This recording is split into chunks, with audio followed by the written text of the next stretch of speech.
A darkness bled across the land, and a world-devouring serpent carved chasms in search of something. Juno and Eyvind, powerful spellweavers who claim they can turn back the darkness, continued on to the Valka libraries, where a terrible confrontation left Manahar in ruin. The spellweavers now have no choice but to push into the darkness itself, protected only by a spell of light and a reluctant crew of mercenaries. Will they be able to drive away the darkness before all of Arborang and humanity is swallowed up? And at what cost? One way or another, the saga comes to a close.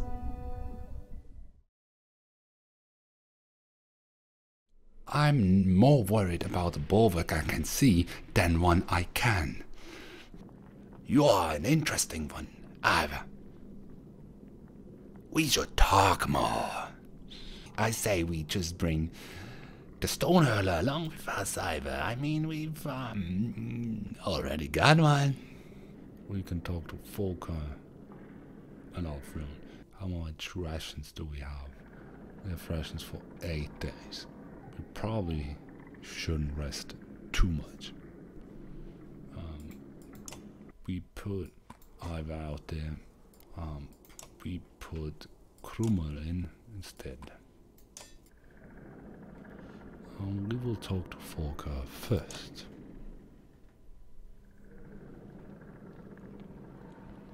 You notice Volker standing alone, arms crossed, sporting a deadly scowl.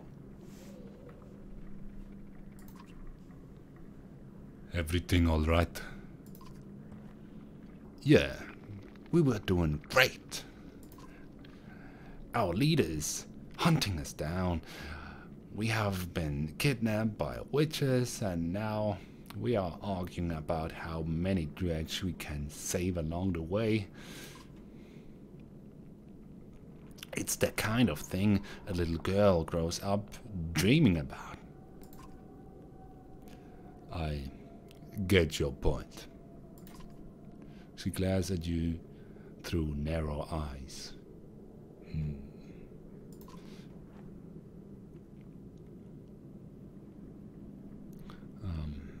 I believe I can ask everything, and I will do. How did a woman get accepted by the Ravens anyway? It is the part where you ask me about my past. We talk about family and hug. Oh, is this the part? Eat some black snow wall. These guys all chose to be here just like me. That's the truth. That's all the family you need to know about. Considering you didn't even mention family, you doubt that's the whole story, but you let it drop. She glares at you through narrow eyes. You still care about Bulwark. Are you trying to piss me off? Imagine little Alette hunting you through the darkness, trying to rip your throat out. Now imagine some ass accuses you of having feelings about it. You notice Volker's hand instinctively go to the axe Bulwark had thrown at Eyvind a few days back. There's a word missing still after so many years. What do you plan to do with the axe? Its name is Claw. And what I plan to do with it is my business. Can we agree to keep it tucked away? If the sight of it scares you. I don't see it around. Then yes. I'll keep it safe and snug right here. I'm not suicidal either. I'm not going to plant it in a Valka skull. Not right now. She glares at you through narrow eyes. Are you always this pleasant to be around? I've never asked to be around you. I always heard the Var like their space. You're not so wrong. Must be nice to be accepted for something like that. My kind treat you like you're deceased if you don't act right. But the Ravens, they don't judge. It's not like I want to be completely alone. I just don't need tedious, pointless conversations with every idiot who has an opinion.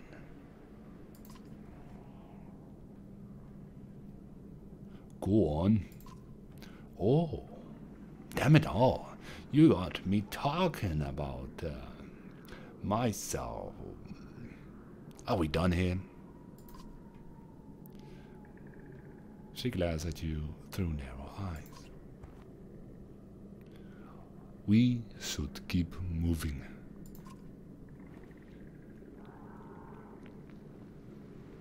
I get now why you came over now. Juno's ready to go. No. I came on my own. You know, I used to be great at telling when someone is lying, but it sure is harder these days, isn't it? You know what I mean. Let's get something straight. I'll take talking to you over Juno. But you are no Raven. And whatever happened to Borwick, I'm not convinced that he doesn't have a good reason for what he's doing. So don't give me a reason to let him. And don't try to get close and friendly. Alright, Volker. You made yourself clear. Take it easy. I don't like this any more than you.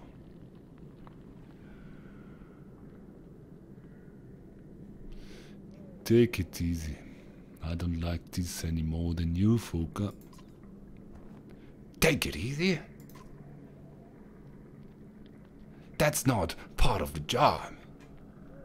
Bad things happen when I let my guard down. Now, excuse me while I get the unkindness. Unkindness? That's what they call a flock of ravens, Ivor. A flock of ravens, Ivor. Fitting. Talk to Alfrune. 3 more questions. Alfrune finds a quiet moment to make her way over to you, leaning on her staff. Why? Didn't you tell me, Wal?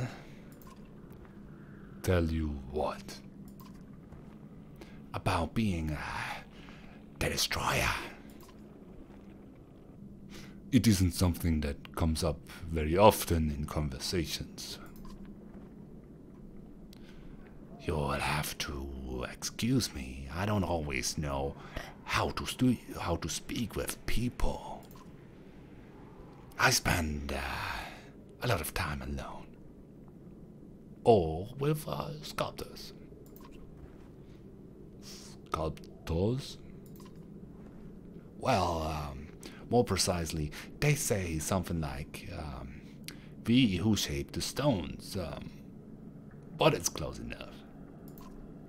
You didn't think that Dredge called himself Dredge, did you? There's quite a lot I've learned from them. Some things you may know, many secret. Alfrun awaits your reply. How did you learn mending out here on your own? How did you learn mending alone out here on your own? Mending? Bah. Call it what it is. We pluck at the threads of reality. Almost anyone can see them if you know how to look. Who do you think taught the teachers? The gods? And who taught the gods? Even godly gods? Anyway, you see my point.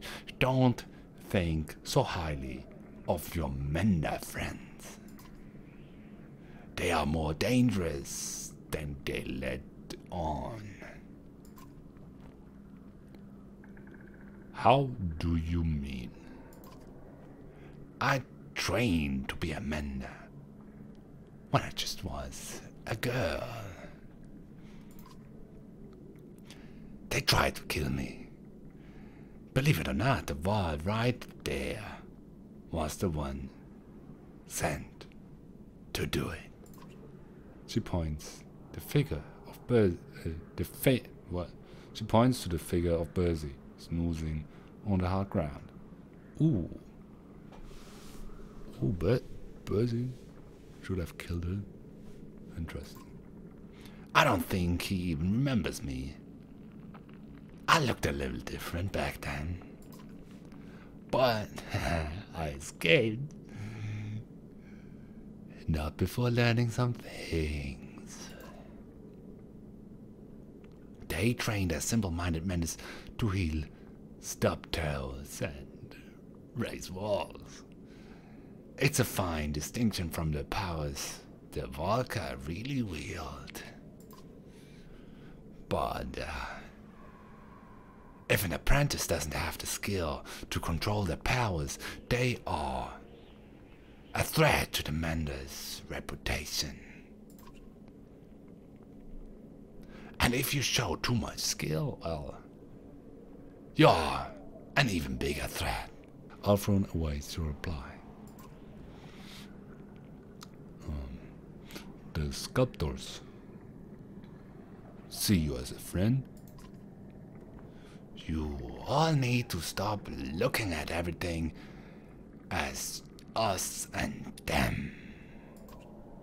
Some of them are friendly, others are not. The same as any people anywhere.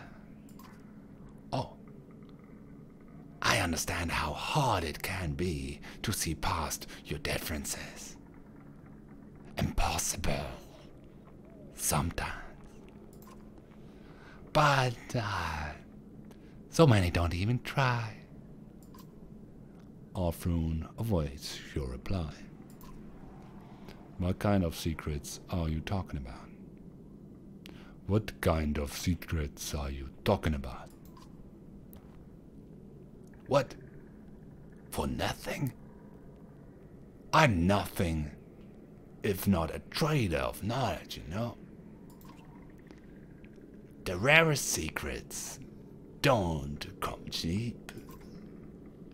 How about this? In exchange for telling me how you became the destroyer, I'll tell you something you might find quite important. What do you say? If you promise to keep it to yourself, I'd rather not. How do I know I can trust you? How do I know I can trust you? Trust me to do what? Not chisel it on this godstone? I suppose that's for you to decide. What do you say? To be honest, I don't mind that much. I don't mind that much, but I can play it either as I want to. So, if you promise to keep it to yourself, I do. The Sundra I killed, Raze. It was not a legendary battle. When I brought her head back to the other wall, they invented their own stories. The truth is, I got separated from my allies and found her out in a snowstorm, alone. She was cradling an infant. My ex accidentally killed the child. She didn't even put up a fight after that. Indeed. It was the Belarus child, Ivor.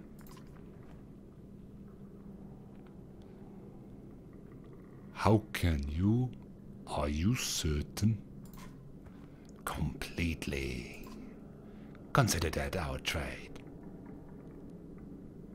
There's more to tell. At another time, maybe. Alfred awaits your reply. My throat really hurts after making Alfred's voice for that long. Okay? We should be going soon.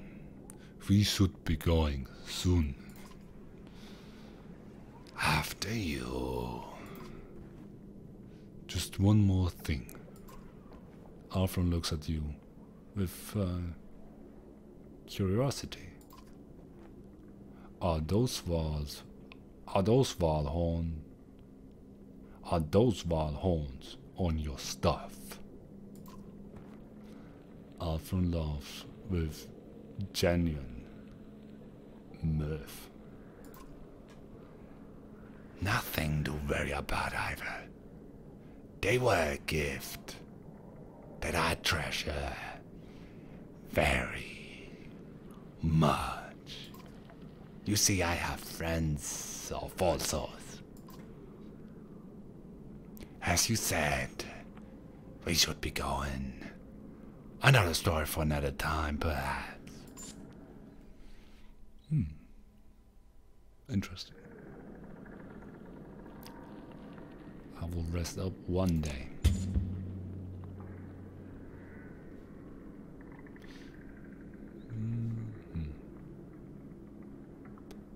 We don't... Wait a second, we don't even have provisions. Okay, we'll rest up 3 days, no problem. Let's leave. So, our guys are rested up. I will leave. I like the details of the stone. They're awesome.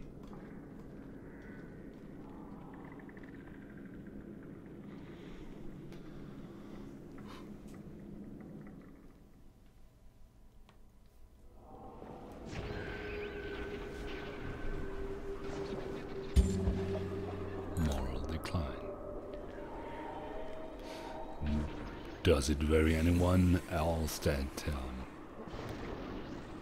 they've somehow gotten ahead of us? Asks Volgard. What once was a hill has been twisted into a thin strip of land, pulled long like spider silk, with a steep drop beneath. Warped shamble back and forth across it, but the bulwark is nowhere in sight.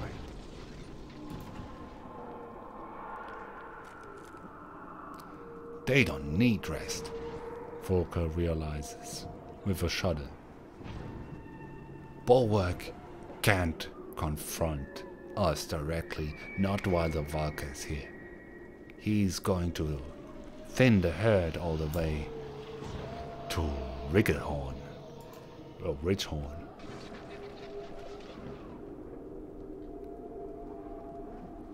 Fiend, spits Ollie. It's exactly what we... It's exactly what we do, isn't it? I hate it. You consider an approach. Fight your way across the land bridge and as quickly as possible. Ask Folker's tactical advice. Make a shield wall pushing slowly and steady. Take an alternate route. I will ask Folker. She knows bulwark best. I called her he. I'm sorry. Ask Folker's tactical advice. If it were us, we'd lure them across, lay archers to hit them from the wings, while spears come up to fill the retreat, says Folker. Something tells me the warped can't coordinate like ravens do. But what would Bulwark do with a bunch of drunk idiots? Folker mutters and thinks for a while. He'd make it look like a trap, so we try to get fancy. My gut says we just rush in. Ollie has already drawn an axe. You consider an approach. Fight your way across the land bridge and as quickly as possible. I do believe it's good to follow Folker's gut feelings. Let's go. Find your way across the land bridge as quickly as possible. Nobody stops until we are across, you bark. The ravens advance quickly. Oh shit. I'm still in Ivor's accent. So the ravens advance quickly. The warped are slow to respond. Slingers! Shouts Folker. Noting warped dredge hiding just over the ridge. Rush him! I wanna be with you.